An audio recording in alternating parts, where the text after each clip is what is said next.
के जुनैद बगदादी के सामने रखा और कहा, जुनैद क्या ये मेरे नबी की तस्वीर नहीं है? आंखें देखना हो तो पढ़ो, मा ज़ागल बसर हुआ मा तगा, चेहरा देखना हो तो पढ़ो, वद्दुहा वल्लैलि इज़ा सजा, हाथ देखना हो तो पढ़ो, वमा रमैत इज़ रमैत वलाकिन्नल्लाह रमा, अगर कदम देखना हो तो पढ़ो, ला उक़सिमु बिहादल बलद व अंत हिल्लुम बिहादल बलद, अगर सीना देखना हो तो पढ़ो, अलम नशरह लका सदरक व वदअना अन्का विज़रक, अगर इस नबी की गुफ्तार देखना हो पढ़ो, वमा यंतिकु अनिल हवा इन हुवा इल्ला वहयु यूहा, इस महबूब की अताएं देखना हो तो पढ़ो, इन्ना आतैना कल कौसर, नारे तकबीर। अगर पढ़ना है तो कंजुल ईमान से पढ़ा करो, जहां बरेली का इमाम ये भी बताएगा, कुरान पढ़ने वाला अपने नबी को ये नहीं कहेगा मेरा नबी मेरे जैसा था या उसका इल्म ऐसा था वैसा था, बल्कि बरेली का इमाम बताएगा कुरान पढ़ने वाला अपने नबी को यूं कहेगा, सरवर कहूं के मालिक को मौला कहूं तुझे, बागे खलील का गुले ज़ैबा कहूं तुझे, तेरे तो वस्फ ऐब तनाही से हैं बरी, हैरान हूं मेरे शाह मैं क्या क्या कहूं तुझे, लेकिन रज़ा ने खत्म सुखन इस पे कर दिया, खालिक का बंदा खल्क का आका कहूं। हमारा शिवा है पूरी दुनिया में कि सिर्फ और सिर्फ रसूल पाक की गुलाम कौम ऐसी है जो 1 मिनट में पूरा सन्नाटा तारी कर सकती है। किसी ने एक साहब से पूछा था, वेल ट्रेन्ड फौज जो होती है, चाहे वो अमेरिका की हो कि रशिया की हो कि जापान की हो, चाइना की हो, उनसे पूछा गया कि अगर 10,000 फौज को सफों में खड़ा करना हो और उनको रेडी करना हो तो आपको कितना टाइम लगेगा? किसी के बारे में कहा कि अमेरिकी फौज के लिए हमें 4 घंटे लग जाएंगे, हम तरतीब दे देंगे। रशियन फौज के लिए 3 घंटे लग जाएंगे, चाइनीज और एक्टिव हैं, 2 घंटे में अपनी थपे तरतीब कर लेंगे। उस मुसलमान दानिश्वर ने कहा, अल्लाह का करोड़ों एहसान है, 1 लाख से ज्यादा का मजमा होता है हरम काबा में भी और हरम रसूल में भी। इमाम सिर्फ 1 मिनट में कहता है सफे दुरुस्त कर लो, किसी को डंडा मारने की जरूरत नहीं, सबकी सफे खुद दुरुस्त होती है। ये कौम है जो अपनी सफे खुद दुरुस्त करती है। मस्जिदों में, जुमा में, ईदगाह में जाकर कोई लकड़ी लेकर नहीं फिरता कि अपनी अपनी सफे दुरुस्त कर लो।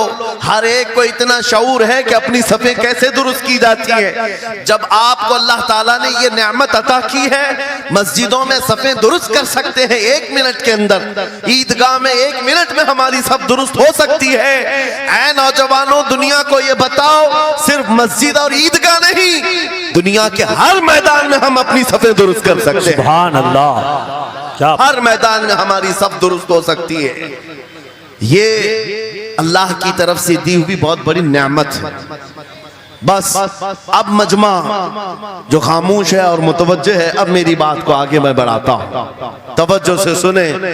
कुरानी उलूम के मुताल्लिक आपके सामने चंद बातें रखूंगा, इसलिए कि मुझे कहा गया बड़ा पढ़ा लिखा मजमा है और मुसलमान के लिए पढ़ा लिखा होना बहुत लाजिम है, इसलिए कि जिहालत इस्लाम का अपोजिट है। जिहालत इस्लाम का अपोजिट है। आपको एक बात मैं बताऊं, जब भी कहा जाता है दौरे इस्लाम, यानी हुजूर सल्लल्लाहु अलैहि वसल्लम की आमद के बाद के हालात को दौरे इस्लाम कहते हैं, उससे पहले वाले जमाने को दौरे जिहालत कहते हैं। जबकि इस्लाम का अपोजिट तो कुफ्र होना चाहिए, कुफ्र होना चाहिए। ये दौरे इस्लाम है और इससे पहले दौरे कुफ्र था। नहीं, दौरे इस्लाम से पहले वाले दौर को दौरे जिहालत कहते हैं, इसलिए कि बताना है इस्लाम और जिहालत 2 अपोजिट चीजें हैं, 2 अपोजिट चीजें हैं। जाहिल हो और मुसलमान हो उसे ज़ेब नहीं देता। जिस कौम पर आने वाली किताब हिदायत का पहला लफ्ज इक़रा से शुरू होता है, इक़रा बिस्मि रब्बिकल लज़ी खलक़, कुरान का पहला लफ्ज जो आया है वो किस नाम से आया? पढ़ो अपने रब के नाम से, पढ़ो अपने रब के नाम से। और इल्म नहीं है तो कुछ नहीं है तुम्हारे पास। इमाम गजाली तो फरमाते अन्नासु कुल्लुहुम मौता इल्लल उलमा, ये सारे इंसान मुर्दा हैं, जिंदा अगर कोई है तो इल्म वाला है, इल्म वाला जिंदा है। और जिहालत की तारीकियों में भटकने वाले की मिसाल ऐसी ही है जैसे अंधेरी कोठरी में बैठा हुआ है, कहीं रोशनी का आने का इंतजाम नहीं, उसके सामने हलवा रखो कि दोनों बराबर है। जाहिल आदमी के लिए ऐसा ही है, कभी उसका हाथ इसमें पड़ेगा, कभी उसका हाथ इसमें पड़ेगा। जब नजर नहीं आ रहा है तो हलवा को गोबर समझकर खा लेगा और कभी गोबर को हलवा समझ के खा लेगा, गलाजत उसके लिए बराबर हो जाएगी। लेकिन इल्म को कहा गया अल इल्मु नूरुन, इल्म रोशनी है। जिसके पास इल्म आता है वो तमीज सीख जाता है, उसके पास अखलाक आ जाते हैं, वो हलाल और हराम के फर्क को समझने लगता है, बुरे और अच्छे के दरमियान फर्क मालूम होने लगता है। इसीलिए मेरे अजीजों, मुझे बड़ा गर्व है और फख्र है, हमारी ही खानकाह से ये आवाज आती है, आधी रोटी खाएंगे और बच्चों को पढ़ाएंगे। बेशक, क्यों? बेशक। उस अजीम खानकाह से ये आवाज दी गई, क्यों? सिर्फ इसलिए नहीं कि तुम बड़े होकर के डॉक्टर बनोगे, इंजीनियर बनोगे। लोगों की नजर में अब बात यही रह गई है, पढ़ा इसलिए जाता है कि डॉक्टर बनना, इंजीनियर बनना है और कमाना है, बहुत कमाना है। इल्म जो है आज कमर्शियल बना लिया गया। इल्म इसलिए नहीं, इल्म इसलिए हासिल किया जाता है कि बंदा खुदा को पहचाने, बंदा अपनी हकीकत को पहचाने, जिंदगी गुजारने के उस्लूब उसे मालूम हो जाए। इल्म इसलिए सिखाया जाता है। बहुत सारे लोग सिर्फ नौकरी के लिए समझते हैं कि इल्म हासिल करना चाहिए, नौकरी के लिए नहीं, अपने अखलाक को बुलंद करने के लिए इल्म आना बहुत जरूरी है। मेरे अजीजों, कुरान अज़ीम वो हिदायत की किताब तुम्हारे पास आई, इस कौम के लिए अलमिया नहीं है तो और क्या है, जो किताब उलूम का ज़ख़ीरा है। आज दुनिया उस किताब पर रिसर्च कर करके नए इल्म और फनून हासिल कर रही है। उस किताब को तो हम मुर्दों पर पढ़ने के लिए रखे हैं। वो कुरान अज़ीम जो हिदायत की किताब और सारे उलूम का सर चश्मा है, उस किताब को कहां पढ़ते हैं? मैयतों पर। किसी का इंतकाल हो गया तो तीजे में पढ़ेंगे, चहलुम में पढ़ेंगे, नवे में, 20वें में पढ़ेंगे। वो ईसाले सवाब के लिए सिर्फ रखा गया। और उससे थोड़ा आगे बढ़ गए तो कसम खाने के लिए कुरान। आओ चलो हम कसम खाते कुरान पे हाथ रख करके, कुरान पे हाथ रख के। मियाँ क्या कुरान कसम खाने की किताब है? कुरान की वो आयत मैंने सबसे पहले पढ़ी, अल्लाह फरमाता ज़ालिकल किताबु ला रैब फीही, ये वो किताब है जिसमें शक की गुंजाइश नहीं, और ये हिदायत है परहेजगारों के लिए। और कुरान में 3 जगह ये लफ्ज आया है, हुदल लिन्नास, हुदल लिलमुमिनीन, हुदल लिलमुत्तकीन। ये सारे इंसानों के लिए भी हिदायत है, ये सारे ईमान वालों के लिए भी हिदायत है, और परहेजगारों के लिए भी हिदायत है। सब हिदायत अलग अलग अंदाज से हासिल करते हैं। बारिश एक ही है बरसने वाली, जमीनें अलग अलग हैं। बहुत नरम जमीन हो तो वो जमीन बारिश से फायदा ज्यादा उठाती है, और थोड़ी सी ओबड़ खाबड़ जमीन हो तो वहां से फायदा कम आता है। बारिश एक ही है, कुरान बारिश हिदायत है। जिसके दिल की जमीन जितनी नरम होगी उतना वो उससे हिदायत उठाएगा। सुभान अल्लाह, बेशक, उतना उससे फायदा उठाएगा। और आज हालात ये हैं, ऐ नौजवानों, अपने दिल पर हाथ रख करके बताओ, कुरान कितने लोगों ने पढ़ा है? कुरान कितने लोगों ने पढ़ा? मैं हाथ नहीं उठवाता, किसी भी बात पर हाथ मत उठाया करो। ना ही झूठे हाथ उठाना है, ना सच्चे हाथ उठाना है, ना ही किसी और को शर्मिंदा करना है। अपने दिल पे हाथ रख करके बताओ, कुरान कितनी मर्तबा पढ़ लिया? क्योंकि कुरान पाक, बहुत सारे लोग ये समझते हैं मदरसे में बचपन में एक बार पढ़ लिया तो उसका हदिया हो गया, खत्म हो गया है, अब इसके बाद फिर हमारी मैयत पे ही पढ़ा जाएगा। इसीलिए तो कुरान के उलूम से नावाकिफ हो गए। अरे समझना तो दूर की बात, देख करके पढ़ना भी मुश्किल है। आज लोगों का देख कर पढ़ना मुश्किल हो गया। कुरान तुम्हारे पास बहुत सारी किताबें नहीं है, बहुत सारे ग्रंथ नहीं, बहुत सारे वेद नहीं है जिनका शुमार ही नहीं है। तुम्हारे पास ओनली वन, एक किताब कुरान पाक, ऐसी महफूज किताब जिसके बारे में अल्लाह ताला खुद फरमाता है सूरह कमर में, वलक़द यस्सरनल कुरआन लिज़िक्रि फहल मिन मुद्दकिर। हमने कुरान को याद करने के लिए आसान बनाया है कोई याद करने वाला? 4 बार यह आयत अल्लाह ताला फरमाता है कोई याद करने वाला? अल्लाह जब फरमा रहा है कुरान आसान है, तो कौन कहता है ये मुश्किल है? हमने खुद अपने हाथों तबाही को दावत दी है। दर्स कुरान को अगर हमने न भुलाया होता, ये जमाने ने जमाना न दिखाया होता, वो जमाने में मुअज़्ज़ज़ थे। मुसलमान होकर आज हम खार हुए हैं, तारीके कुरान होकर आज हम छोड़े बैठे हुए हैं। कुरान अजीम को छोड़कर बैठना कितनी बड़ी गुमराही है। आज हालात ऐसे आ गए कि कुरान को बदलने की बातें होने लग गई। क्यों? तुम उठाते ही नहीं। 26 आयतें निकाल दो, 25 आयतें निकाल दो, इसमें ये बातें उसमें वो बातें हैं। मुसलमान को तो पता भी नहीं है कौन सी आयतों के बारे में ये वावेला मचाया जा रहा है। अरे तुम पढ़ो, तुम्हारे लिए कुरान आया है। ये जितनी भी कॉन्फ्रेंसें हैं, मैं समझता हूं इसके बदले हर जगह सुबह व शाम कुरान पढ़ने और पढ़ाने का इंतजाम हो जाए। इस तरह के हजारों जलसों से वो अफजल है। क्योंकि ये मैं नहीं कह रहा हूं, मेरे आका फरमाते हैं खैरुकुम मन तअल्लमल कुरान व अल्लमा, तुम में से सबसे बेहतरीन आदमी वो है जो कुरान सीखे और दूसरे को सिखाए। बेशक बेशक, सबसे बेहतरीन आदमी वो है कुरान को सीखे और दूसरे को सिखाए। आज नौजवानों के अंदर एक बड़ी तादाद मुझे देखने को मिलती है, उनको छोटी छोटी सूरतें भी नहीं मालूम, कुरान देख करके पढ़ना भी नहीं आता। बचपन में हमारे माँ बाप ने हमको सीने से लगा करके कुरान मदरसा भेजने की आदत डाली थी, और जब स्कूल जाते थे तो बस्ता पीछे लगा के जाते थे। पता होगा, स्कूल जाते हैं तो बस्ता पीछे रख के जाते हैं, और कुरान पढ़ने के लिए जाते हैं तो सीने से लगा के जाते हैं। ये हमेशा से एक रीत रिवाज चला, बुजुर्गों का डाला हुआ कि बेटा कुरान हमेशा आगे होगा।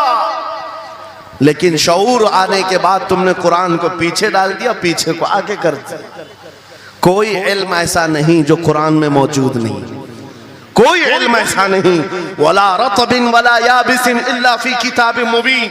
मेरा मौला फरमाता है कोई खुश्की और तरी की बात ऐसी नहीं जो हमने कुरान में ना बयान की।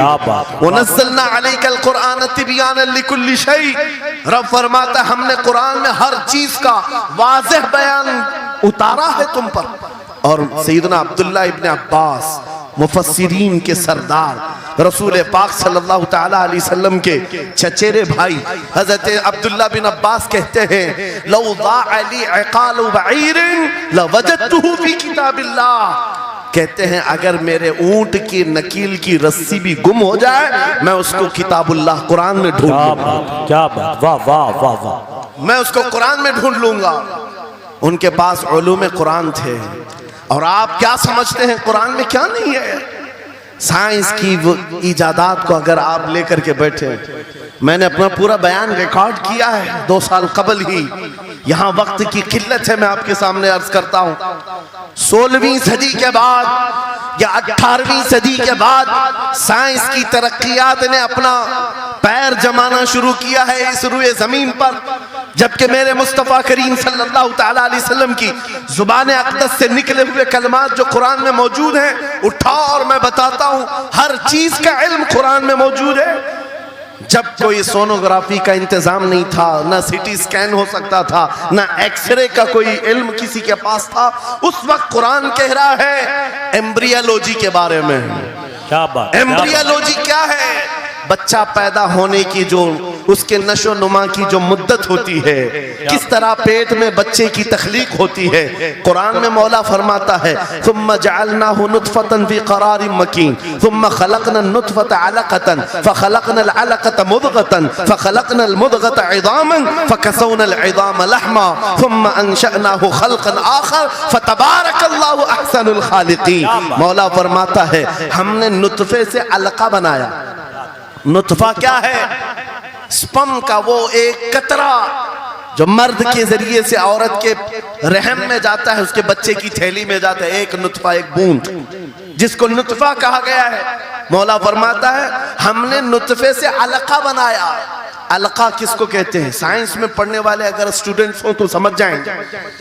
अगर कोई मेडिकल साइंस का कोई स्टूडेंट है तो उसे मालूम होना चाहिए एम्ब्रियोलॉजी में चिपचिपा हुआ च्युइंगम जो होता है उसको अलका कहते हैं अरबी में।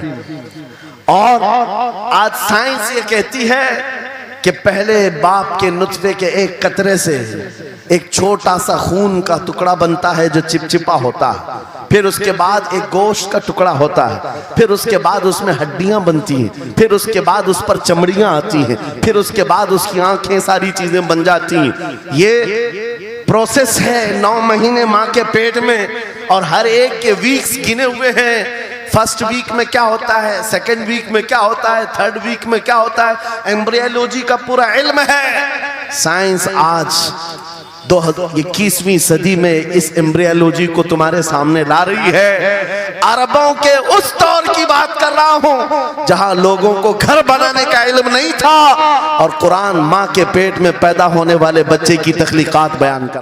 तकबीर, नारे रिसालत, फैज़ाने कुरान मुक़द्दस, फैज़ाने शेखुल मशाइख, नारे तकबीर, नारे रिसालत। वाह वाह। मशहूर साइंसदान है फ्रैंक प्रेस नाम से, जिसने ये थ्योरी दुनिया को बताई कि अर्दियात, जमीन के अंदर जो वसात हो रही है, और उसके बाद उसने कहा था, फ्रैंक प्रेस नाम का अंग्रेज मौर्रिख और अंग्रेज साइंसदान है, कहता है जमीन जो है पानी के ऊपर है, और ऐसे ही पानी के ऊपर कोई चादर बिछा दी जाए तो कभी चादर इधर हो सकती है, कभी उधर हो सकती है। इस चादर को मजबूत रखने के लिए इस पर पहाड़ों का होना बहुत जरूरी है।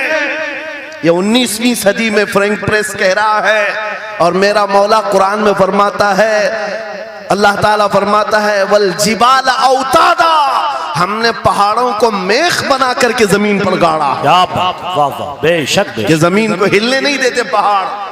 अर्दियात का इल्म, एस्ट्रोनॉमी के बारे में, एस्ट्रोलॉजी के बारे में कुरान में मौजूद उलूम आप पढ़ो। जूलॉजी के बारे में, जानवरों के उलूम के बारे में कुरान में पढ़ो। रब ताला परिंदों के उन अशकाल के बारे में बयान फरमा रहा है, ये झुंड के झुंड जाते हैं, जमात की जमात होती हैं। चूंटियों के बारे में पूरी सूरह मौजूद है, इनके खाना तकसीम करने का तरीका क्या है, इनके एक दूसरे को पुकारने का तरीका क्या है, इनमें जब एक चूंटी मर जाती है तो उसको दफनाने का तरीका क्या है। ये कौन बयान कर रहा है? ये कुरान बयान कर रहा है, कुरान पाक बयान कर रहा है। जब तरक्कियात इस कदर आगे आ गई कि मशीनों के सहारे से आज जर्रे को देखा जाता है, परखा जाता है, और फिर दुनिया को बताया जाता है ये हमारी तहकीक है, और कुरान उस जमाने में बयान कर रहा है। मेरे अजीजों, एक बात बताता हूँ, 18वें पारे में सूरह नूर में एक आयत आई है, उस आयत के बारे में मैं बताता हूँ बाद में। लेकिन 18वीं सदी में एक साइंसदान जो अमेरिका की सफर पर था, उसने अटलांटिक ओशियन में एक जगह ऐसी देखी जहां पर इतना अंधेरा है कि हाथ निकालो तो भी नजर नहीं आए, सूरज की रोशनी भी नहीं पड़ती। वापस आकर के उसने कहा मैंने एक ऐसी जगह दरियाफ्त की है जहां सूरज की रोशनी ही नहीं पड़ती और अपनी आंखों को कुछ नजर नहीं आता।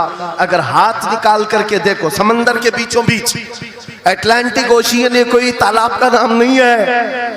ये लंबा सफर तय करके कोई एक जगह को ढूंढ लिया एक साइंसदान, और आकर के दुनिया को बता रहा है मैंने एक ऐसी जगह मालूम की जहां पर खूब अंधेरा होता है, हाथ भी नजर नहीं आता। जब वो आकर के बताता है, एक आलिम रब्बानी ने कुरान की आयत पढ़ी, मौला कुरान में फरमाता है, इज़ा अखरजा यदहु लम यकद यराहा व मन लम यजअलिल्लाहु लहू नूरन फमा लहू मिन नूर। कुरान में अल्लाह फरमाता, ज़ुलुमातुम बअदुहा फौक़ बअद, एक जगह हमने ऐसी बनाई है जहां अंधेरियों पर अंधेरियां हैं, जहां हाथ भी निकालोगे तो हाथ नजर नहीं आएगा। कुरान में 1400 साल पहले ये जब बात आई, उस साइंसदान को बताया गया, ये तो अल्लाह ने कुरान में बयान किया है। अब और ताज्जुब की बात क्या है, सुनो। वो आया साइंटिस्ट, कहा ये किसकी बयान की हुई किताब है? कहा मोहम्मद रसूलुल्लाह की, मक्का में पैदा हुए, मदीने में जिंदगी गुजारी, आखिर दिन की। उसने कहा मैं उनके बारे में जानना चाहता हूँ, हो सकता है वो समंदरों के बहुत बड़े माहिर थे, वो समंदरी उलूम के बारे में बहुत कुछ जानते थे, उन्होंने जिंदगी का बहुत सारा हिस्सा समंदरों के सफर में गुजारा होगा। उस जमाने में उनको अटलांटिक ओशियन में मौजूद ये अंधेरा कैसे पता चला? ताज्जुब की बात है, हैरत की बात है। जब उस साइंसदान से कहा गया, ए अजीज, हकीकी बात तो यह है कि पूरी 63 साल जिंदगी में मेरे आका एक बार भी समंदर के पास नहीं गए। एक बार भी इत्तेफाक नहीं हुआ। तब वो कहता है जो बंदा कभी समंदर के सफर पर गया ही नहीं और वो अटलांटिक ओशियन में मौजूद अंधेरियों की बात करता है, तो फिर ये अपने पेट से नहीं, ये अल्लाह की बात कर रहा है। क्या बात, बेशक ये खालिक समंदर की बात कर रहा है, बेशक, जिसने वो अंधेरियां पैदा की। मेरे अजीजों, आपसे मेरा खिताब इसलिए है कि जो ज़ख़ीरे अल्लाह ताला ने हमारी किताब मुक़द्दस में रखे हैं, इसको हल करते करते लोगों के बाल सफेद हो गए और तुम तो अखलाक सीखने के लिए ऐसे लोगों के पास जाते हो जिनको पेशाब करने का तरीका नहीं मालूम। क्या बात, बेशक। कुरान के उलूम क्या कम है तुम्हारे पास। अब मैं आता हूं, ये तो साइंसी बातें हो गई, मैथमेटिक्स तो पूरा कुरान में इतना है, बयान करते करते मैं सुबह कर डालूं। कुरान पाक के अददी एजाजात, कुरान पाक के हिसाब, रियाजी, मैथमेटिक्स के फंडे, बहुत कुछ है। फिजिक्स के बारे में है, ज्योग्राफी के बारे में है, अलजिब्रा के बारे में है, साइंस के बारे में है। ये तमाम उलूम तो एक मिसाल के तौर पर मैं आपके सामने रख रहा हूँ, लेकिन अफसोस मैं उस कौम से बात कर रहा हूँ जिस कौम ने कुरान को छूना भी बंद कर दिया है। जाकर के देखें, आज ही जाकर के देखें, घरों के अंदर तुम्हारे टीवी, फ्रिज और वॉशिंग मशीन तो धूल से साफ होंगे, रोजाना साफ करते होंगे। कुरान को हफ्ते हो गए कभी छुआ भी नहीं, गर्द जमी हुई, धूल लगी हुई है। कुरान के साथ ये नाइंसाफी बंद कर दो, कुरान के साथ ये दोहरा मेयार बंद करो। आपको पता है क़यामत के दिन मेरे आका फरमाते हैं, जो दो चीजें जिसकी हिमायत में आ गई उसको जन्नत में जाने से कोई नहीं रोकेगा, और दो चीजें जिसके खिलाफ खड़ी हो गई फिर उसको दोज़ख में जाने से भी कोई नहीं रोक सकता। हुजूर से पूछा गया वो दो चीजें क्या हैं? हुजूर फरमाते हैं जिसकी हिमायत में रमजान और कुरान खड़े हो गए उसका जन्नत में जाना तय हो जाता। क्या बात, वाह वाह। और जिसके खिलाफ खड़े हो गए रमजान और कुरान, हुजूर फरमाते फिर उसका दोज़ख में जाना तय हो जाता। अल्लाह अकबर। अल्लाह के रसूल, दानाए ग़ुयूब, कायनात के सरदार मेरे आका दुआ करते हैं, अल्लाहुम्मा जअलिल कुरान हुज्जतन लना ला हुज्जतन अलैना। ये मेरे नबी की दुआ है। आप तवज्जो करें, हुजूर जब ये दुआ कर रहे हैं, ऐ अल्लाह कुरान को क़यामत के दिन मेरा हिमायती बना, मेरे खिलाफ ना बना। क्या बात, वाह। साहिब कुरान खुद कह रहे हैं क़यामत के दिन इसको हमारे खिलाफ ना खड़ा कर, कुरान को हमारा हिमायती बना। ऐ लोगों, हम कौन सी जिंदगी गुजार रहे आज? बहुत दूर हम आ चुके हैं, बहुत दूर हम आ चुके हैं। आज कुरान की तालीम को भी इतना सस्ता समझा जाता है, इतना सस्ता कि आपके पास अगर बच्चे के पास टाइम हुआ तो मदरसा भेजो, नहीं तो छोड़ो जाए। मदरसों में आने वाले वो बच्चे जिनकी नाक बह रही हो, कपड़े ढंग के ना हो, कारी साहब और हाफिज साहब खुद ही उसको साफ भी करें, खुद ही पढ़ा करके भी भेजे। क्या तुम अपने वक्त की मशहूर कॉन्वेंट स्कूल में भी इसी तरह अपने बच्चों को भेजते हो? वहां पर गैर हाजिरी से कितना डरते हो, अपनी छुट्टियां तर्क कर देते हो, रिश्तेदारों से मिलना बंद कर देते हो। नहीं, बच्चे की स्कूल छूट सकती है, लेकिन कुरान के साथ कैसा दोहरा सलूक है, कुरान के साथ कैसा मेयार है। आपको मैं बताता हूं, इमाम हमारे सिराजुल उम्मा इमाम आजम अबू हनीफा रज़ी अल्लाह ताला अन्हु अपने बेटे को जिस कारी कुरान के पास पढ़ने के लिए भेजा करते थे, कारी साहब ने इमाम आजम के बच्चे को पूरा कुरान पढ़ा दिया। नाजरा कुरान की बात कर रहा हूं। जब पूरा कुरान बच्चे ने पढ़ लिया तो इमाम आजम अबू हनीफा को ये मुबारकबादी दी गई कि आपका बच्चा पूरा कुरान पढ़ चुका है हाफिज साहब के पास। तो हाँ, इमाम आजम बड़े ताजिर थे अपने जमाने के। उन्होंने क्या किया, उस कारी साहब को 4 लाख दिरहम नजराने में भेजा। सुभान अल्लाह। कितना? 4 लाख दिरहम चांदी के सिक्के होते थे। इमाम आजम अबू हनीफा ने जैसे ही कारी साहब के पास जो कुरान पढ़ाए थे ये नजराना भेजा, उनके पास ये नजराना पहुंचा, 4 लाख तो छोड़ो, आज के ज़माने में 4000 भी किसी को देता नहीं। हाफिज कुरान अगर किसी बच्चे को पढ़ाया है, और मैं मांग भी नहीं रहा हूं कौम से, इमाम आजम की बात बता रहा हूं। जब नजराना कारी साहब को पहुंचा, उन्होंने देखा 4 लाख दिरहम मेरे पास आए, इतनी बड़ी रकम, बच्चे को खाली कुरान ही पढ़ाया था। दौड़े दौड़े वापस इमाम आजम अबू हनीफा के दौलत कदे पर आ गए। घर पर आए, कहा हुजूर आपसे मैं ये पूछना चाहता हूँ कि गलती दी गई है। कहा कि ये तो आपने कुरान बच्चे को पढ़ाया, मैंने हदियतन भेजा है। कहा हुजूर सिर्फ नाजरा कुरान ही तो पढ़ाया, इतनी बड़ी रकम। इमाम आजम अबू हनीफा ने कहा कारी साहब आज चले जाओ, और अपने बेटे को बुलाया, इधर आ बेटा, कल से इस हाफिज के पास पढ़ने के लिए तू हरगिज नहीं जाएगा, कल से इसके पास तू इल्म हासिल करने नहीं जाएगा। बच्चे ने पूछा हुजूर क्या हो गया? कहा जो बंदा मेरे 4 लाख दिरहम को कुरान से बड़ा समझता है, मैं उसके पास अपने बेटे को नहीं पढ़ा सकता। वाह वाह वाह, मैंने तो कुरान का एक हर्फ की कीमत नहीं अदा की, उसने कुरान के ऊपर मेरी रकम को समझ लिया। अल्लाह, आज हमने कुरान को कहां समझ लिया है? वो इमाम आजम अबू हनीफा फरमाते हैं जो कुरान से ज्यादा माल को अहमियत देता है उसके पास बच्चों को पढ़ाओ भी मत, न पढ़ाओ।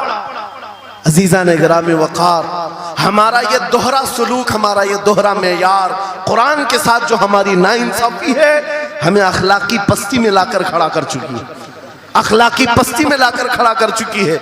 अरे हम देख रहे हैं आयरा गैरा नत्तू खेरा हमें सिखाने आ रहा है, बढ़ाने आ रहा है कि तुम्हें डेवलपमेंट के बहुत सारी चीजें बताई जाती हैं कि तुम्हारी पर्सनालिटी डेवलपमेंट क्या होती है।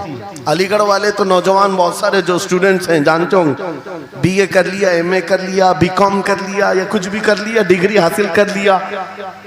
बड़ी बड़ी कंपनियां आज पूछती हैं कि इसके पास पर्सनालिटी डेवलपमेंट है या नहीं। ये क्या है पर्सनालिटी डेवलपमेंट? कुछ बड़े बड़े शहरों के नौजवान हमारे पास आए थे, कहा हम कोर्स कर रहे हैं। कहा मैंने पूछा इसमें होता क्या है? कहा इसमें सिखाया जाता है बैठना कैसा है, लोगों से मिलना कैसे है, खाने के लिए बैठे तो चम्मच कहाँ रखना है, बर्तन कहाँ रखना है, लोगों से हैंडशेक कैसे करना है, ये सारी चीजें सिखाई जाती हैं। मैं नौजवानों से पूछा कि अच्छा कितने महीने का? कहा कहीं 6 महीने का, कहीं साल भर का।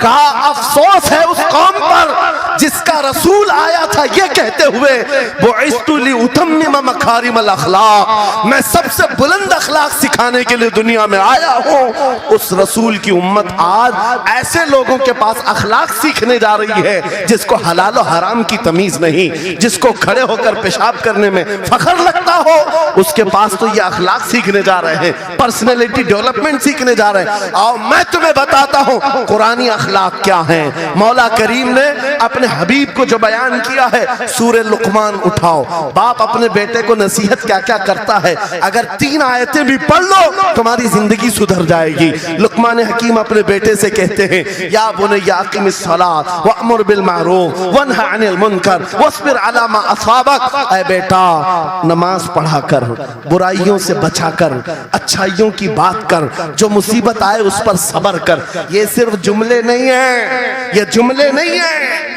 लुकमान हकीम ने अपने बेटे को जो डराया था, कुरान कहता है या बुनय्या इन्नहा इन तकु मिस्काल हब्बतिन मिन खरदलिन फतकुन फी सखरतिन औ फी समाई औ फिल अर्दी याति बिहल्लाह। आज हर बाप को चाहिए कि ये नसीहत अपने बेटे को करे। क्या बात, हर बाप अपने बच्चे को ये बात बताए, सुनो क्या लुकमान कहते हैं, बेटा बुराई अगर तूने कर लिया, ये मत समझना कि मैं रात के अंधेरे में छुप कर लिया। आज तुम्हारे हाथ में मोबाइल गुनाहों का अड्डा बन करके आया है। सिर्फ एक टच स्क्रीन पर सारी दुनिया तुम्हारे सामने नंगी नाचती हुई नजर आती है। कितने नौजवानों ने अपने अखलाक का कत्ल कर लिया है, उनकी आंखें हया से नापाक हो गई हैं। कितने लोगों ने अपना नूर ईमान बेच दिया मोबाइल की स्क्रीन पर चलने वाली इन बेहया तस्वीरों पर। कितने तो फरेफ्ता हो गए, कितने जवानी बर्बाद कर चुके। तुम क्या समझते हो? मेरे अजीजों, एक जवान ने मुझे बताया था, रात के वक्त मैं तन्हा मोबाइल लेकर बैठा था, अचानक पर्दा हिला तो डर लगा, जल्दी से स्क्रीन ऑफ किया, बैठा। मुझे लगा माँ आई होगी, बाप आया हो, कोई आया होगा, लेकिन कोई नहीं। पर्दा हिला, एक बिल्ली आई थी, इससे भी डर लग गया। मैंने कहा पर्दे के हिलने से इतना डर है कि कोई आ जाए, तेरा ईमान कहां गया? वो मौला कहता है यअलमु खाइनतल अयुनि व मा तुख्फी सुदूर। वो रब तुम्हारे दिलों में गुजरने वाले हालात को भी देख रहा है, बेशक तुम्हारी आंखों की खयानत को भी वो देख रहा है। जब तुम्हारा यकीन ही खत्म हो गया तो क्या करोगे?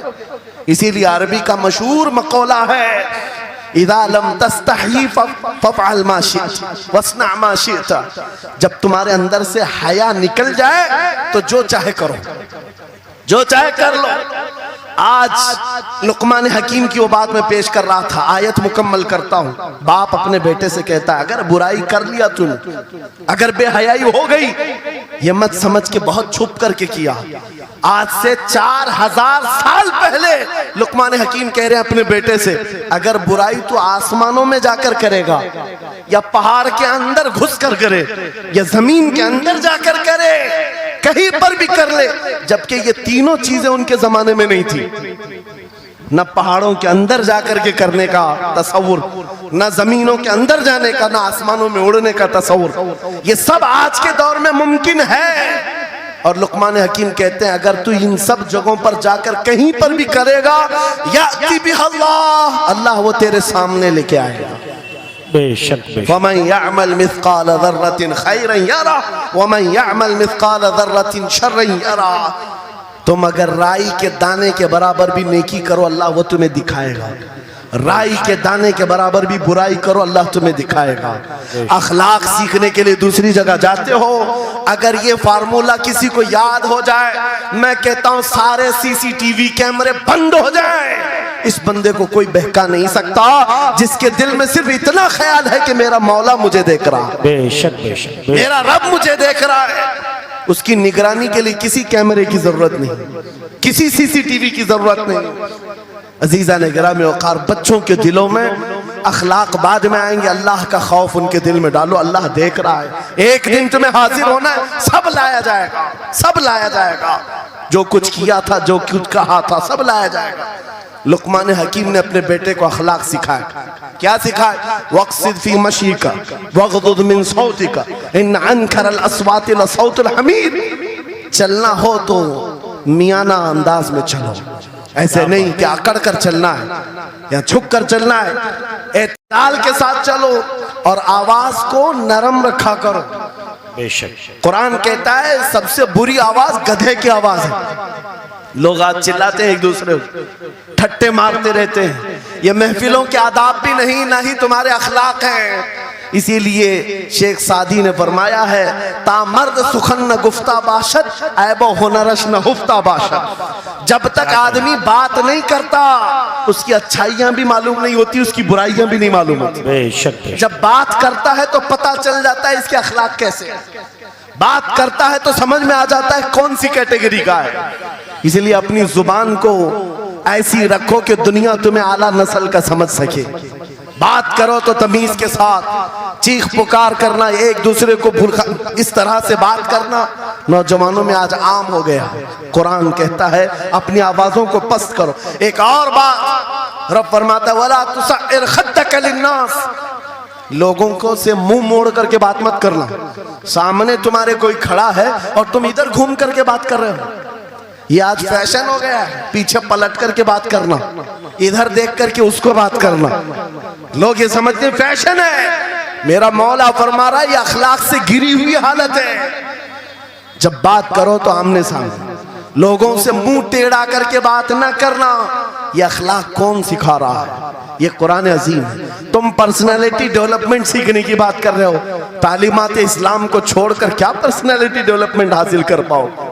तुम्हारे पास सब कुछ है लेकिन सीखना नहीं चाहते।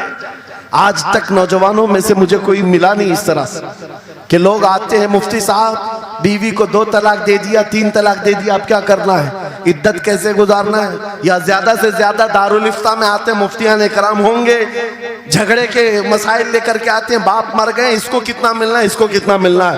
अरे जिंदगी गुजर गई, कभी आ करके ये क्यों नहीं पूछा मेरे घर में मंगनी हो रही है, शादी हो रही, ये बताएं मेरे मुस्तफा ने कैसे शादी की? क्या बात है, क्या बात, बेशक ये क्यों नहीं पूछा? मैं बीमार हो गया हूं, मुझे बताएं रसूलुल्लाह ने बीमारी के आलम में क्या कहने का हुक्म दिया। क्या बात। अगर तलब हो मेरे नबी के पीछे चलने की तो बंदा ढूंढ ढूंढ कर चलेगा, बेशक ढूंढ ढूंढ कर चलेगा। बेशक। हजरत इमाम अबू यूसुफ के बारे में और बाद में इमाम अहमद बिन हम्बल के बारे में कहा कि आपने कलिंगड़ खाने का बहुत शौक था, तरबूज, आप तरबूज कहते हैं?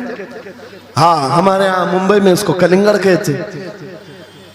और उन्होंने ये कहा कि ये सुन्नत भी है। मुझे रिवायत मिली है कि हुजूर ने भी खाया लेकिन जिंदगी भर खाए नहीं। मुरीदीन ने पूछा कि हुजूर जब सुन्नत भी है और आपको शौक भी है, खाते क्यों नहीं? कहते हैं अब तक मैं वो तरीका ढूंढ रहा हूं कि मेरे नबी ने कितने टुकड़े करके खाए। अल्लाहु अकबर, अल्लाहु अकबर, वाह वाह। मुझे वो जो तरीका चाहिए। हुजूर के पीछे चलने वाला ढूंढ ढूंढ करके अमल करता है। और आज हमने जिंदगियां ऐसी बनाई हुई हैं कि लगता है दारुल इफ्ता मुफ्ती और उलमा सिर्फ तलाक के लिए हैं, ये इद्दत के मसले पूछने के लिए, विरासत के मसले पूछने के लिए। अरे हमें भी काम दो, हम ढूंढ ढूंढ कर तुम्हें बताएं मेरे नबी चलते कैसे थे, मेरे नबी बात कैसे करते थे, लोगों से मुसाफा कैसे करते थे, लोगों के सामने आते तो कपड़े कैसे पहनते थे, मेरे नबी की नमाजें कैसी थी, हुजूर जब दस्तरखान पर बैठते कहां से शुरू करते कहां से खत्म करते। इस काम पर भी तो उलमा को लगाया करते ताकि तुम्हें पता चलता मुझे कहीं और से अखलाक सीखने की जरूरत नहीं, दुनिया के सारे अखलाक मेरे नबी के कदमों में मौजूद है। नारे तकबीर, नारे रिसालत, फैज़ाने खानकाए बरकत, फैज़ाने खानकाए बरकत, शेरे रज़ा, शेरे रज़ा, फैज़ाने शेखुल मशाइख, नारे तकबीर, नारे रिसालत, वाह वाह। दर्स कुरान को अगर हमने न भुलाया होता, ये जमाने ने जमाना न दिखाया होता। इको बंद कर दो, इको। कुरान पाक के सिलसिले में मुझे बयान करने का हुक्म दिया गया, बस मैं वही बातें कर रहा हूं। मैं आपको अपने मौजू से जो मुताल्लिक है वो बातें अर्ज करता हूं। कुरान क्या तमीज सिखाता है। आज घर घर के अंदर जो एक बहुत बड़ी बला आई हुई है, हर तीसरा चौथा घर ये शिकायत लेकर के आता है बेटा हाथ से निकल गया, बेटी हाथ से निकल गई। माँ बाप इस बात के लिए रोज परेशान है, बेटा हाथ में नहीं आता, बेटी हाथ में नहीं आती। जहां ये जवान हुए 10वीं पास किया, ये मुंह दिखाते हैं हमको, आंख फिराते हैं हमको। फरमा बरदार बच्चों की कमी बहुत कम हो गई। गलती इन बच्चों की नहीं, उन माँ बाप की भी है। तुमने इनकी तरबियत तो खिलौनों से की है। इनकी तरबियत में तो तुम चाहते थे कि हर संडे इनको पिकनिक पर ले जाएं, बच्चा खुश हो जाएगा, इनको घुमाएंगे फिराएंगे, जो बच्चा मांगेगा सब ला कर देंगे। अरे ये 14 साल का नहीं हुआ, हाथ में मोबाइल भी पकड़ा दिया, सब कुछ कर दिया बच्चे के लिए। और अब बाप ये सोचता है ये 16 साल का हो जाए तो मेरी बात मानना चाहिए। एक बात याद रखो, जमीन में अदरक बो करके गन्ना आने की उम्मीद मत रखना। बेशक बेशक। जो बोते हो वही फसल आती है। मेरे नबी ने फरमाया अल्लिमु औलादकुम सलासा खिसालिन हुब्ब नबीकुम व हुब्ब अहली बैतिही व तिलावतल कुरानिल करीम। मेरे आका की हदीस है, हुजूर फरमाते हैं अपनी औलाद को सबसे पहले 3 बातें सिखाओ, 3 बातें सिखाओ। क्या है? नंबर 1 अपने नबी की मोहब्बत सिखाओ। बेशक, सुभान अल्लाह। क्या होगा इससे?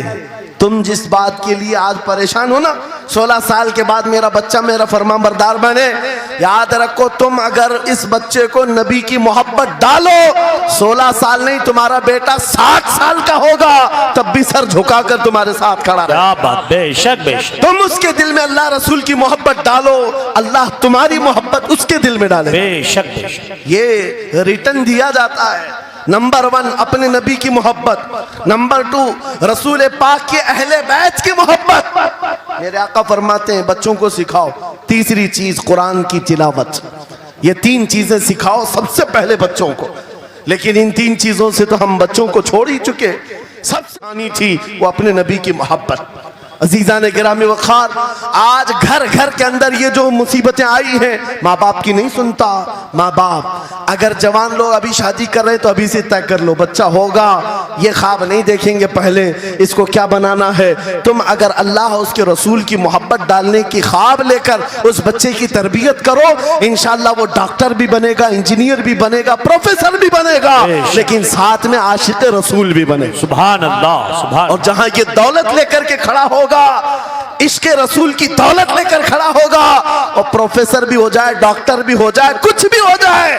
देखो मशाइख मारा रहा, जिनके वालिदैन ने उनकी तरबियत की, उनको दुनियावी उलूम का माहिर तो बनाया है, लेकिन आज तक आपने देखा कॉलेज में पढ़ाने वाला प्रोफेसर लाखों मुरीदीन की दस्तगीरी भी कर रहा हो और उनकी शरीयत और तरीकत को बयान भी कर रहा हो। नारे तकबीर, नारे रिसालत, फैज़ाने हसनुल उलमा, फैज़ाने हसनुल उलमा, तालीम कॉन्फ्रेंस के लिए, वाह वाह वाह, तालीमात इस्लाम के लिए ये घराना आइडियल है।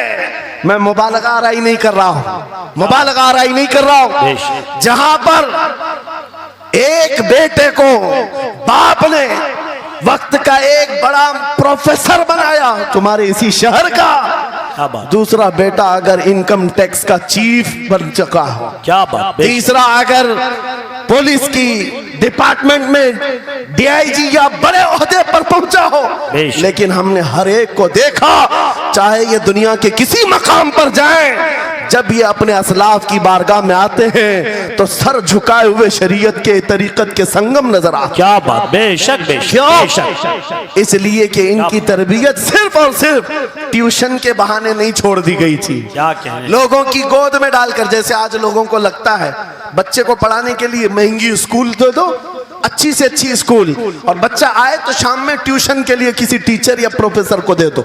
बच्चा तुम्हारी गोद में आया ही नहीं। संडे संडे तो बाप से बच्चे की मुलाकात होती है, और वो भी पिकनिक के नाम पे होती है। क्या कहने, ये हालात जब बच्चों के साथ तरबियत के होंगे तो ये बच्चे जिनसे तरबियत हासिल किए हैं उनके नक्शे कदम पर चलेंगे। लेकिन तुम अगर शरीयत का ट्रांसफर चाहते हो, स्कूल भी पढ़ाओ, ट्यूशन भी पढ़ाओ, लेकिन इश्क़े रसूल की दौलत अपने सीने से इनके सीने में डालो। बिल्कुल, बेशक बेशक। अजीज़ा ने गिरामी, मेरा मौला फरमाता है, वक़ज़ा रब्बुका अल्ला तअबुदू इल्ला इय्याहु व बिल वालिदैनि इहसाना। माँ बाप के साथ भलाई का हुक्म मेरा मौला फरमाता है। रब ने तुम्हारे फैसला किया है अल्लाह के सिवा किसी की इबादत ना करो, वालिदैन के साथ अच्छा सलूक करो। और कैसा सलूक? वला तकुल लहुमा उफ़्फ़िन वला तनहरहुमा, उनको उफ तक ना कहो, उनको झिड़क कर बात ना करो। नौजवानों याद रखो, जिस दिन तुमने अपनी माँ या अपने बाप को उल्टा जवाब देना शुरू किया, उस दिन से तुम पर रिज्क के दरवाजे बंद हो जाते हैं, बरकत के दरवाजे बंद हो जाते हैं। और ये तो बड़ी बात है, हजरत मौलाना रोम फरमाते हैं, माँ या बाप बच्चे को बात करने में जिस दिन डरने लग जाए, पता नहीं मेरा बेटा क्या समझेगा बोलूं, जिस दिन वो तुमसे बात करने में डरने लग जाए, समझ लो दुनिया का सबसे बुरा दिन तुम्हारा शुरू हो चुका है। अल्लाहु अकबर, शुरू हो चुका है।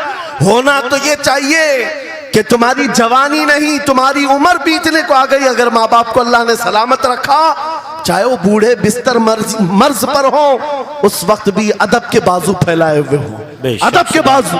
आपको पता है सहाबा इकराम बैठे, मेरे आका सल्लल्लाहु अलैहि वसल्लम, एक खातून आई, रसूल खड़े हो गए, अपनी चादर बिछाया, उस खातून को बिठाया। सहाबा कहते हैं हमने एक खातून को, आई हुई खातून को इतना अदब करते हुए रसूलुल्लाह को पहली बार देख रहे थे। वो खातून आई, बैठी, मुस्कुराई, बातें की और चली गई। सहाबा ने पूछा या रसूल अल्लाह, इस खातून का अदब क्या है? मेरे आका फरमाते हैं ये मेरी दाई, मेरी दूध पिलाने वाली माँ हलीमा सादिया, पैदा हुए नहीं, दूध पिलाई हुई माँ का यह अदब मेरे नबी ने सिखाया। यह अखलाक कुरान के हैं मेरे अजीजों, कुरान के हैं। याद रखो नौजवानों, इन बूढ़े माँ बाप को आज जितने लोगों ने तरसाया है और उन्हें घुट घुट कर जीने पर मजबूर किया है, वो आज की रात तौबा करके जाएं, तौबा करके जाएं, मुसाफा करें, उनके हाथ चूमें। ये तुमसे क्या तमन्ना रखते हैं? बस इतनी कि तुम अपने पैरों पे खड़े हो जाओ, ढंग का कमाना सीख जाओ। नौजवान को इनका डांटना बुरा लगने लगता है, माँ बार बार चिल्लाती है, बाप बार बार डांटता है, घर छोड़कर भाग गया। फिर उसके बाद याद रखो, अल्लाह ताला ऐसे जूतों पर तुम्हें डाल देता है जो तुम्हारी हैसियत के भी नहीं होते, कमतर लोग तुम्हें हाँकते रहते हैं। इससे बेहतर है हमें पैदा की हुई माँ, हमें दूध पिलाई हुई माँ अगर डांटती है, कोसती है, मारती है, ये नेमत है। बेशक। एक नौजवान के बारे में मैं अक्सर कहा करता, हमारे साउथ का था, बड़ा बिगड़ा हुआ, माँ मेरे पास आई थी, कह रही थी इसको समझा ले, मैं बेवा हूं, इसका बाप बचपन में मर गया, ये बच्चा 2 साल का था, मेरा शोहर मर गया, मैं घरों की पतेलियां मांझ करके इस बच्चे को बड़ा की हूं, लेकिन आज ये औबाश बन गया है। बदमाशों की दोस्ती। मैंने उस नौजवान को बुलाया था, अपने करीब किया, समझाया, अल्लाह ने उसको समझ दे दी। वो लड़का थोड़ा बहुत सीधे रास्ते पर आया और बेंगलुरु गया था कमाने के लिए। मैंने कहा नौकरी कर, तेरी माँ कुछ नहीं चाहती, वो जिंदगी तो गुजार चुकी, अपने हाथों से कमाई है, बस ये चाहती है कि तेरी कमाई का एक लुकमा खा ले। ऐ नौजवान, क्या अपनी माँ को इतना भी सुख नहीं देना चाहता? गया था कमाने के लिए। मेरे अजीजों, आज भी वो मौजूद है, आज भी है। वो कमाया, महीना भर गुजरा था या 2 महीने, अपनी तनख्वाह लेकर के वतन वापस आया। अपने घर के पास जिस दिन वो पहुंचा था, घर के बाहर बहुत भीड़ जमी थी। लोगों से पूछा उसने तो पता चला उसकी माँ आज ही सुबह इंतकाल की। अल्लाहु अकबर। वो पैसों की गड्डी ला करके जो कमाया था 1 महीने 2 महीने की तनख्वाह, माँ के कदमों में रख दिया। बहुत रोया। ये बात मैं तकरीरों में इसलिए कहता हूँ, उसने कई बार कहा मुफ्ती साहब नौजवानों को सिर्फ इतनी बात कहें, मैं इस अजाब में रोज मरता हूँ, मेरी माँ जिंदगी भर लोगों के जूठे मांझ करके मुझे खिलाती रही और मैं एक लुकमा मेरी माँ को खिला ना सका। जिस दिन मैं लाया था पैसे, ये तो दुनिया से चल पड़ी। मुझे आज रोज इस बात का गम सताता है। आप नौजवानों से खिताब करते हैं, कम से कम इनसे कह दें कि तुम्हारे माँ बाप जिंदा हैं, होश में आ जाओ, अपने हाथों से उनको खिला तो सको, उनके हाथ पकड़कर चला तो सको, इसलिए कि दुनिया की अजीम नेमत है। जिसका बाप जिंदा है, जिसकी माँ जिंदा है, उसके हक में वो दुआ कर ले। मेरे आका फरमाते हैं नबियों की दुआ उम्मत के बराबर जो होती है, वो बाप की दुआ बेटे के बराबर होती है। आज मैं गुफ्तगू समेटता हूँ, ख़त्म कर देता हूँ, इसलिए कि अखलाक इस्लाम बहुत वसी मौजू है, बहुत वसी मौजू है, लेकिन आपके लिए सिर्फ इतनी बात काफ़ी है कि कुरान को छोड़ करके अगर दूसरी जगह सीखने जाओगे तो मारे मारे फिरोगे। आज वापस आ जाओ उसी कुरान पर जिसको मेरे आका ने हमारे उरूज का जरिया बनाया है, हमारी तरक्की का रास्ता बनाया है। जानते हो, जब दुनिया के पास पार्लियामेंट नहीं थी, चलाने के लिए उसूल नहीं थे, पूरी दुनिया को कुरान ने उसूल बताए हैं, कानून बताए हैं। इस एक कुरान से फिक़्ह हनफी मिला, फिक़्ह शाफ़ई मिला, फिक़्ह हम्बली मिला, फिक़्ह मालिकी मिला। ये तो 4 मैंने नमूने बताए, 1 2 नहीं, 18 फिक़्ह की तदवीना पूरी दुनिया में मौजूद है। इस कुरान पर लिखी जाने वाली तफसीरों की तादाद पूरी दुनिया की किताबों से सबसे ज्यादा है। 700 तफसीरों के नाम मेरे पास मौजूद है, हर तरह से अलग अलग तफसीर की गई है, दुनिया की मुख्तलिफ जुबानों में इसके तर्जुमे किए गए। वो एक कुरान ऐसा है जो आज भी बबांगे दोहल पूरी दुनिया को चैलेंज कर रहा है। अगर तुम अल्लाह की बात को झूठा मानते हो, कुरान की तरह एक आयत ला करके बता दो, एक सूरत ला करके बना दो। आज दुनिया तरक्की बहुत कर चुकी होगी, टेक्नोलॉजी पर ये पाबंदे सलासिल कर चुकी और चांद पर कमंदे डाल चुकी, सूरज की शुआओं को कैद करके करंट बना दिया हो, सयाल मादे से दुनिया ने केमिकल बना दिया, सब बना दिया। लेकिन एक बात तय है, पूरे इंसान मिल जाएं, पूरे जिन्नात मिल जाएं, मेरा मौला फरमाता फिर भी वो कुरान के मिसल नहीं ला सकते। बेशक बेशक, वाह, कुरान के मिसल नहीं ला सकते। ये मौजज़ा तुम्हारे पास है, ये मौजज़ा तुम्हारे पास है, दुनिया के पास ये दौलत नहीं। उठो वगरना हश्र न होगा फिर कभी, दौड़ो के जमाना चाल अपनी चल गया। मेरे अजीजों, आखिरी बात, ये सारे उलूम तो कुरान में हैं, अखलाक भी कुरान में है, तिजारत के उसूल भी हैं, शादीशुदा जिंदगी के उसूल भी हैं, माँ बाप के साथ हुस्न सुलूक भी है, बच्चों की तरबियत भी है, पड़ोसियों से मामलात भी है, उस्ताद और शागिर्द के हुकूक भी बयान किए गए हैं। ये सारे फील्ड अपनी जगह पर, लेकिन कुरान कुरान का जो गाजा है, कुरान की जो रूह है, कुरान का जो खालिस शहद है, वो क्या है? कुरान पढ़ने वाले को सबसे बड़ी दौलत अगर कोई मिलती है तो अपने नबी से बेइंतहा इश्क करने की दौलत मिलती है। आगाज से आखिर तक कुरान है नाते मुस्तफा, महबूब के बयान का कैसा अनोखा ढंग है। जुनैद बगदादी के जमाने में एक आर्टिस्ट आया था, एक मुसव्विर, लोगों की मुंह बोली तस्वीर खींचता था। अगर कोई आता अपनी महबूबा के बारे में कहता, उसकी आंखें ऐसी, उसकी नाक ऐसी, उसकी भवें ऐसी, उसकी पेशानियां ऐसी, वो उसी तरह से तस्वीर निकालता था। आर्टिस्ट था और लोगों की कतारें लगी थी अपने अपने महबूब महबूबाओं की तस्वीरें निकालने के लिए, इसलिए कि आपकी तरह मोबाइल उस जमाने में नहीं थे जो हर घड़ी खींच लिया करें। वो जुनैद बगदादी का दौर, आर्टिस्ट तस्वीर निकालता था। जब ये बात पता चली, हजरत जुनैद बगदादी भी उस मुसव्विर के घर चले गए, लाइन में खड़े हो गए। जब आपका नंबर आया तो उस मुसव्विर ने पूछा, मौलाना आपका क्या काम है? वक्त के सैयदुत ताइफा का मैंने सुना है तू लोगों के महबूबाओं की तस्वीरें खूबहू खींच कर देता है, मैं चाहता हूं मेरे भी महबूब की तस्वीर खींचो। वाह वाह। तो उसने कहा बताओ, कलम लिया बैठा, बताइए आपके महबूब का हुलिया क्या है? जुनैद बगदादी कहने लगे, मेरा महबूब कायनात का सबसे हसीन चेहरा रखने वाला, जिसकी भवें ऐसी थी, जिसके गाल ऐसे थे, जिसकी पेशानी ऐसी थी, जिसके हाथ ऐसे, जिसके पैर ऐसे। उस मुसव्विर ने पूछा बताओ नाम क्या है? जुनैद बगदादी ने कहा मुहम्मदुर रसूलुल्लाह। उस मुसव्विर ने कहा रुको जरा, ये तस्वीर तो ऑलरेडी मेरे पास बनी बनाई रखी है। जुनैद बगदादी ने कहा ये कैसे?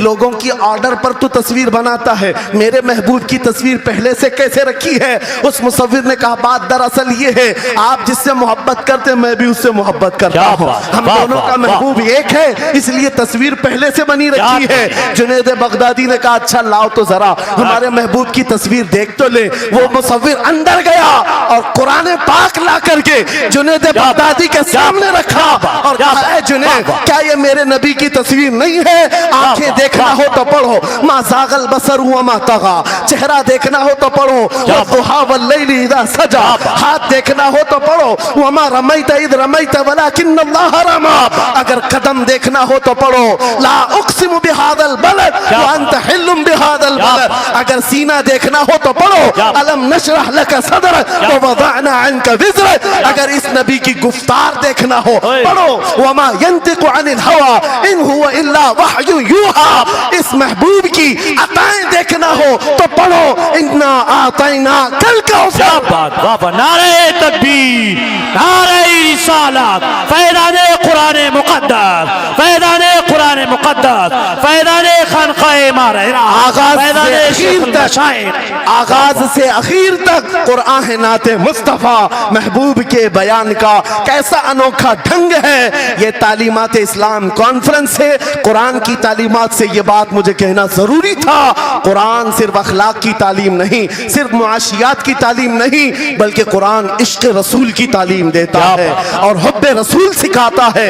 इसलिए हम उसी हुब्बे रसूल के साथ इस जलसे का इख्तिताम करते हैं। उस कुरान की तालीम ऐरे गैरे से भी नहीं हासिल करना, बुझे हुए दिल से भी नहीं लेना, अंधे लोगों से भी मत पढ़ना जो कुरान तो पढ़ा देंगे कुल हु अल्लाहु अहद, लेकिन बाद में ये नहीं बताएंगे किस पर उतरा था। कुरान अगर पढ़ना है तो कंजुल ईमान से पढ़ा करो, जहां बरेली का इमाम ये भी बताएगा कुरान पढ़ने वाला अपने नबी को ये नहीं कहेगा मेरा नबी मेरे जैसा था या उसका इल्म ऐसा था वैसा था, बल्कि बरेली का इमाम बताएगा कुरान पढ़ने वाला अपने नबी को यूं कहेगा सरवर कहूं के मालिक को मौला कहूं तुझे, बागे खलील का गुले ज़ैबा कहूं तुझे, तेरे तो वस्फ ऐब तनाही से हैं बरी, हैरान हूं मेरे शाह मैं क्या क्या कहूं तुझे, लेकिन रज़ा ने खत्म सुखन इस पे कर दिया, खालिक का बंदा खल्क का आका कहूं।